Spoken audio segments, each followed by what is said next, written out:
The Arizona sun hammered down on the Northgate Shopping Center parking lot with the kind of relentless heat that made the asphalt shimmer like water. 105 degrees in the shade. Not that there was much shade to speak of. Cade Thornwell pushed the shopping cart with one hand, his weathered face relaxed in a way that had taken 3 years to achieve. Beside him, his 7-year-old daughter Wren skipped along, her pink backpack bouncing with each step, her brown ponytail swinging like a metronome, keeping time to some melody only she could hear. She had her mother's eyes, hazel flecked with gold, bright with that particular light children carry before the world teaches them to dim it. Every time Cade looked at his daughter, he saw Rebecca looking back at him. Sometimes it hurt. Most days now, it felt like a gift. "Daddy, can we get ice cream on the way home?" Cade smiled down at her. "We'll see, sweetheart. Let's get this stuff loaded up first." A Saturday afternoon like any other. Groceries, errands, the ordinary rhythm of civilian life that Cade had fought so hard to embrace. 12 years as a Navy SEAL, the last 6 with DevGru, the most elite special operations unit in the world. He had seen things that would haunt most men forever, done things that still visited him in the small hours of the night. But that was before Rebecca's diagnosis, before the 8 months of watching the woman he loved fade away, before the promise he made her at the end. "Take care of our little bird," she had whispered, her hand so thin in his. "Be there for her. Don't let the job take you away." He had kept that promise, walked away from everything he knew to become something new. A father, just a father. His eyes swept the parking lot automatically. Exits, unusual vehicles, people whose body language didn't match their surroundings. Old habits didn't die. They just went quiet, waiting. Cade clicked the key fob, and his truck's lights flashed. Wren immediately broke into a run. "Walk, Wren," he called out. "Stay where I can see you." She slowed, turning to flash him a grin. That's when he heard it. A scream. Sharp. Desperate. Female. It cut through the ambient noise like a blade. Cade's body responded before his mind processed the sound. The shopping cart stopped. His hand went to his right hip, finding only empty belt where a weapon used to rest. 70 yards away, near a white panel van parked in shadows, 3 men were forcing a young woman toward the vehicle's open door. She was fighting, kicking, twisting, but they had her arms pinned. One man clamped a hand over her mouth. Another held something that caught the sunlight. A knife, 4-inch blade, held low and professional. This wasn't a mugging. This was an abduction. Cade's mind cataloged everything.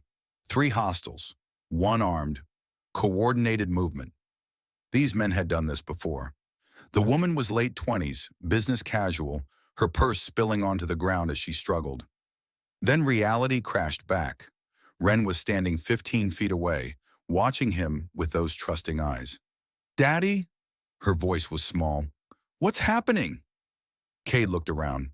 People were staring, phones out. But they weren't calling for help. They were recording. Others hurried away. An elderly couple disappeared inside. No one was helping. The woman's screams grew weaker.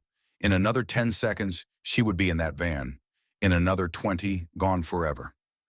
Wren's small hand found his. Her fingers trembled. She looked up at him with an expression he had never seen before. Something between fear and expectation. And then she said 4 words that shattered everything. "Daddy, please help her." The simple clarity of a child's morality. No complications, no risk assessment. Just someone needs help. Cade looked at his daughter, then back at the scene. The woman's eyes found his, wide, terrified, pleading. In that instant, he made a choice. Not the smart choice, not the safe choice, but the only choice he could live with. He knelt down, eye level with Wren, hands on her shoulders. "Listen carefully. Run to the supermarket. Find a mom with kids. Stay with her. Tell her to call 911. But Daddy, can you do that for me?" She nodded, eyes huge but trusting. "When I say go, you run. Don't look back. What are you going to do? Help that lady, then come right back to you." He kissed her forehead. "I love you, little bird. Now go." Wren ran, pink backpack bouncing. Cade turned. The civilian disappeared. The operator emerged. He started walking. Loose, casual, just another shopper, 70 yards, 60, 50. The knife wielder looked up, assessed him. Middle-aged guy in jeans. Not a threat. Dismissed him. 40 yards, 30. Hey, Cade called out. You guys need help there? All three turned. Mind your business, buddy. 20 yards. Looks like that lady doesn't want to get in your van. I said mind your goddamn business. The knife came up. Walk away. Now. 15 yards. Cade didn't stop. Here's the thing, he said, voice dropping cold. That's not going to happen. 10 yards. The shift in his tone made them hesitate. Something in his eyes. Predator recognizing predator. Last chance. The knife wielder's voice pitched higher. I will cut you. 6 yards. No, you won't. And then he moved. 12 years of training. Thousands of hours. Condensed into explosive action. The knife wielder thrust forward. Cade sidestepped. Trapped the wrist. Drove a palm strike under the man's nose. Rotated. Bones grinding. The knife clattered to pavement. Elbow to the head. Down. 3 seconds. The heavy-set one lunged with a haymaker. Telegraphed. Overcommitted. Cade ducked, knee to the solar plexus, then knee to the face. Down. 7 seconds. The driver stumbled out with a tire iron. Shaking. Terrified. Cade caught it mid-swing, yanked him off balance, delivered a measured right to the jaw. Down. 12 seconds. 3 unconscious. The woman stared at him, shock and relief warring on her face. Get behind me, Cade ordered. Sirens wailed in the distance. Are you hurt? No, She couldn't form words. Police are coming. You're safe now. She hugged him suddenly, sobbing into his shoulder. Cade patted her back awkwardly, eyes still scanning. Then he remembered. His head snapped toward the supermarket. There, thank God, Wren stood with a middle-aged woman, both staring his direction. She had watched everything. Police cruisers screamed into the lot. Officers jumped out, weapons drawn. Hands where we can see them. Cade raised his hands immediately. I stopped them. 3 men. Kidnapping attempt. All down. The older officer took in the scene. 3 unconscious men. Terrified woman. Cade standing calm. My daughter is over there. 7 years old. She's scared. The officer nodded slowly. In a minute. First, tell me what happened. Cade gave his statement. Careful, measured, just a concerned citizen. Got lucky. The woman gave her name as Vivian. Kept saying he saved her life. One paramedic looked up from examining the downed men. These injuries are precise. Whoever did this knew exactly what they were doing. The officer studied Cade. What did you do in the Navy? I'd prefer not to say. A long moment, then a nod. You're free to go to your daughter. Cade walked toward Wren. She ran to him, launching herself into his arms. It's okay, baby. All okay now. Daddy, you were so fast. I'm not a superhero. Just your dad. As he held her, the knife wielder, being loaded into a police car, caught his eye. You have no idea what you just did, the man said in a thick Russian accent. They will find you. They will find your little girl. Cade turned away, but the words settled like stones. That night after Wren slept, Cade sat alone in darkness. His phone buzzed. Unknown number. We know who you are. We know where you live. We don't forget. At 3:47 a.m., a car slowed outside. Sedan. Assessing. Then accelerated away. Reconnaissance. Cade went to his closet. Behind boxes, a small safe. He entered the combination. His Sig Sauer P226 lay inside. 12 years of operations. Beside it, spare magazines, tactical flashlight, combat knife. Equipment he'd told himself he'd never need again. He loaded the pistol. The weight was achingly familiar. The doorbell rang at 9:37 the next morning. 2 Navy officers in dress uniforms. Behind them, a man with 2 stars, a Rear Admiral. Mr. Thornwell, I'm Rear Admiral Sterling Hartwell. The woman you saved is my daughter, Lieutenant Vivian Hartwell, Naval Intelligence. Cade waited. She was returning from a classified debriefing. Those 3 men are part of an organization we've tracked for 8 months. International human trafficking. 200 to 300 women yearly. and your daughter was investigating them. The kidnapping was a message to naval intelligence. To me, the Admiral's jaw tightened. We need your help, and they're already looking for you. Cade's phone rang. Unknown number, he answered on speaker. Mr. Thornwell. Male voice, cultured, faint accent. I know everything about you. Little Wren, second grade at Desert Vista Elementary, soccer Saturdays, Mrs. Henderson. Cade's blood ran cold. Beautiful girl. She has her mother's eyes. Rebecca was beautiful too, before the cancer. They knew about Rebecca. Walk away. Take your daughter somewhere safe. We forget the parking lot. And if I refuse, then we demonstrate that no one is beyond our reach. You have until Friday. The line died. Cade looked at the Admiral, then at the photograph on the wall. Rebecca holding Wren at 3 years old. Tell me everything, then tell me how I helped destroy them. The FBI briefing room was cold, sterile. Special Agent Sarah Reeves ran the task force. Agent Marcus Chen from Homeland Security, and Vivian Hartwell, composed now in Navy uniform. The screen showed a man's face, mid-50s, silver hair, cold gray eyes. Viktor Kozlov, former Russian intelligence, runs the largest trafficking network on the West Coast. Never caught. Witnesses disappear. Prosecutors get intimidated. Vivian spoke up. He ordered my kidnapping. I was getting too close. 3 locations appeared. Phoenix Warehouse, Tucson Safe House, Las Vegas office. The Phoenix Warehouse likely holds victims. We're planning simultaneous raids, but we need tactical expertise. Reeves looked at Cade. Your record speaks for itself. We need someone who thinks like these people. Cade studied the schematics. These aren't street criminals. They're professionals. They'll have contingencies. That evening, Vivian came to Cade's house to discuss details. Wren heard the car and ran to the window. Daddy, it's the lady you saved. When Cade opened the door, Wren was already there. You're the lady from the parking lot. Vivian smiled and knelt to Wren's level. And you must be Wren. Your daddy said you were the bravest person there. Me? Wren looked puzzled. But I didn't do anything. You told him to help. Sometimes that's the hardest part.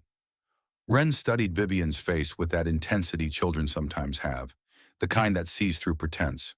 You have sad eyes, Wren said, like Daddy used to have. Vivian's breath caught. But it's okay. Wren took her hand. Daddy's eyes got better.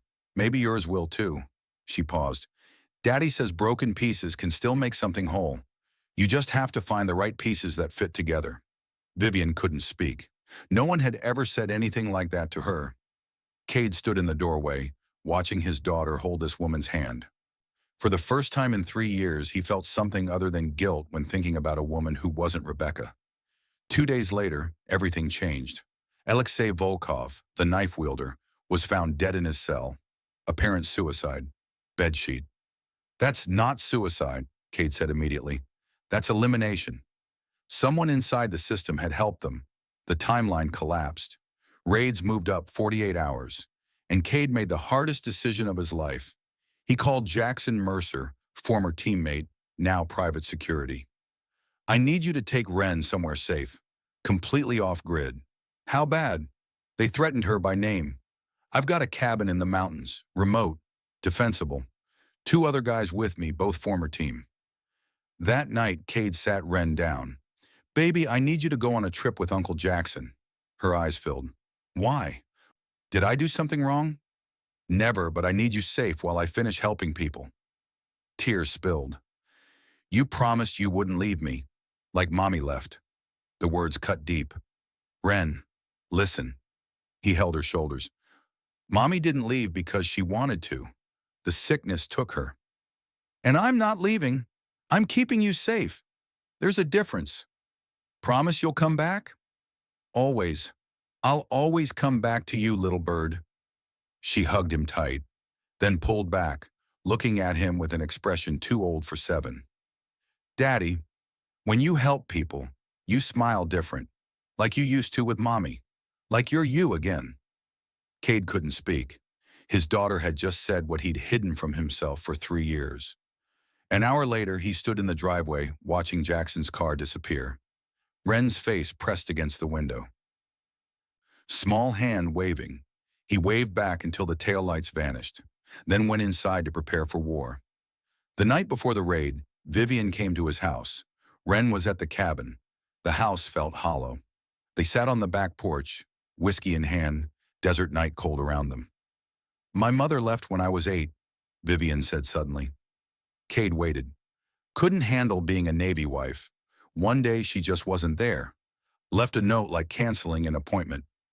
She stared into her glass. My father never recovered. Threw himself into work. Made Admiral. I did the same. Perfect grades, Naval Academy, intelligence. Never asked what I actually wanted. What do you want? She turned to him, eyes vulnerable. I want someone to stay. Not because of duty, because they choose to. I want someone to see me. Not the Admiral's daughter. Just me. The distance between them shrank. He could feel her warmth. She leaned closer, and he pulled back. I can't. Rebecca, I know. No anger, just understanding. I'm not asking you to forget her. She touched his hand briefly. I just wanted you to know, before tomorrow, in case. She didn't finish. Vivian, he took her hand. Whatever happens, I see you. They sat there, hands touching, until his phone shattered the moment. Jackson, voice tight. Movement on the access road, multiple vehicles. This is it. The raid launched at 3 a.m., 3 simultaneous strikes. Cade was in the command vehicle with Vivian and Reeves, watching helmet cam feeds. Tucson went clean. Vegas went clean. Phoenix exploded. Contact, armed resistance. They were expecting us. On screen, SWAT teams pinned down. And in the warehouse corner, 9 women huddled together, terrified. His phone rang. Jackson. Cade, they found us. 10 to 15 hostiles approaching. Through the phone, Wren's voice. Daddy! Then gunfire. Sheriff's 3 minutes out, someone reported. 3 minutes. Eternity. His phone rang again. Wren's number. Daddy? Small. Shaking. There are bad men with guns and Uncle Jackson is shooting, and I'm scared. I know, baby. Uncle Jackson won't let anything happen. Police almost there. When are you coming? Fast as I can. Be brave, little bird. I love you, Daddy. I love you too. Silence. On screen, a black Escalade burst from the warehouse rear. Runners, Kozlov and Mendoza heading east. The leaders were escaping. Chen's voice. They tracked your phone, Cade. Every call to Jackson was traced. That's how they found the cabin. The realization hit like a sledgehammer. He had led them to his daughter. I'm going after Kozlov. You're not authorized. But he was already running. Highway 60 east, into the desert, Jackson called. Sheriff arrived. Hostiles retreating. Wren's safe. Not a scratch. Relief nearly made him crash. Then Reeves over radio. Phoenix warehouse secured. 9 women recovered, all alive. 9 lives saved. But one more thing to finish. The Escalade turned into abandoned industrial complex. Cade killed his lights, approached on foot, shot out the rear tires. Mendoza came out shooting. Cade took cover, counted rounds. Magazine empty. He moved. 2 shots to the chest. Body armor saved Mendoza's life but put him down. Then just Kozlov. They faced each other across the disabled vehicle. Former SEAL, Kozlov said, almost admiring. Drop the weapon. It's over. Is it? One operation, one node. Dozens more remain. We meet demand. You call selling human beings a business? Capitalism, supply and demand. There's a 19-year-old from Romania, Elena. You promised her a nanny job, took her passport, sold her body. Cade's voice dropped dangerous. That's not business, that's slavery. Kozlov smiled coldly. How many lives have you destroyed? Iraq? Afghanistan? The difference is I don't profit from misery, and I don't threaten children. Kozlov's eyes glittered. Your daughter, little Wren. I wonder if... He didn't finish. Kozlov raised his weapon. Cade was faster. One shot, shoulder. The Russian's gun spun away.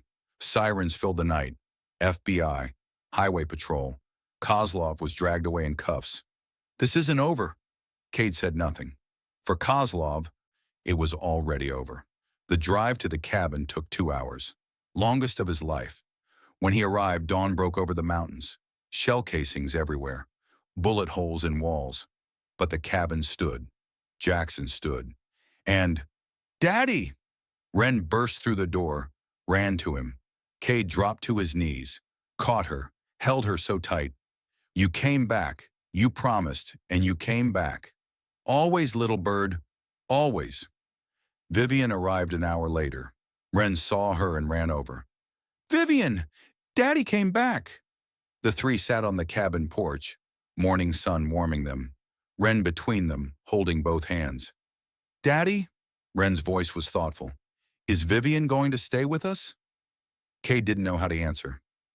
"I think she should," Ren continued. "She needs a family." Vivian's breath caught. "What makes you say that?" "Because you look at us like you're hungry, but not for food."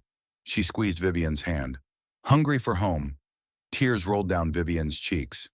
First time in 20 years she cried in front of someone. "Mommy always said our family has room for more love," Ren added. "And we have room. Right, Daddy?" Cade looked at Vivian, at the tears, at the hope she was afraid to feel. "We have room. Maybe we can figure it out together." Vivian took his hand. "Maybe we already are home." In the weeks that followed, Viktor Kozlov's network unraveled. 73 arrests across 5 states, 41 women rescued, $14 million in assets seized. Kozlov received 25 years, no parole possibility for 15. Mendoza got 20. Elena, the Romanian girl whose testimony helped convict them, received a full scholarship. She was studying social work, wanted to help other survivors. Some broken pieces, Cade thought, really can make something whole. 6 months later. Desert Vista Elementary, 2nd grade classroom. Ren stood at the front, colorful poster behind her. "My hero is my dad. His name is Cade Thornwell. He used to be a Navy SEAL. That's like a superhero, but real.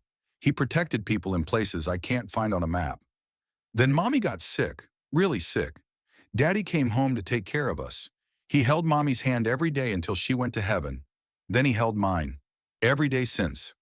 A few mothers wiped their eyes. "One day we were at a store and bad men tried to hurt a lady. Everyone just watched, took videos. Nobody helped." Her voice grew stronger. "But I told Daddy to help. I said, 'Daddy, please help her.' Just 4 words. And he did. Saved her in like 12 seconds. She held up a crayon drawing. "The best part about my dad being a hero is he's also just my dad. Makes me pancakes Saturdays, comes to all my soccer games, reads me stories with funny voices." Laughter rippled. "He says heroes aren't people who aren't scared. Heroes help others even when they are scared. So everyone can be a hero. You just have to not look away." She looked at the back, where Cade stood beside Vivian. "Now we have a bigger family. Vivian is going to be my new mom. Not instead of my first mom. In addition to." My heart got bigger, not different. "I can call her Viv until I'm ready for something else." Ren smiled. "Daddy said our family started because I said 4 words. Daddy, please help her." Sometimes helping someone else is how you find your family, and sometimes 4 words is all it takes. That's my hero. The end. Applause filled the room. In the back, Cade and Vivian were both crying. Neither cared who saw. Northgate Shopping Center, Saturday afternoon, 6 months since everything changed. 3 people walked through the parking lot. Cade, Vivian, Ren between them, holding both hands. "Daddy, can we get ice cream?" Cade and Vivian looked at each other, smiled. "Yeah, baby, we can get ice cream." They passed the exact spot where it began. None mentioned it. At the ice cream shop, Ren got chocolate everywhere. "Daddy, look!" She pointed outside. A little girl was crying, dropped cone, mother scolding. Ren looked at Cade. "Can we help her?" Cade smiled, stood. "Yeah, baby, we can help her." He walked out, knelt beside the crying girl, said something that made her smile. Through the window, Vivian and Ren watched, both smiling. A family built from broken pieces. Started with 4 simple words. and a father who remembered who he was. Heroes aren't people without fear. They're people who act despite it. Sometimes helping someone else is how you find your way home. Sometimes 4 words is all it takes to change everything. Daddy, please help her. The end.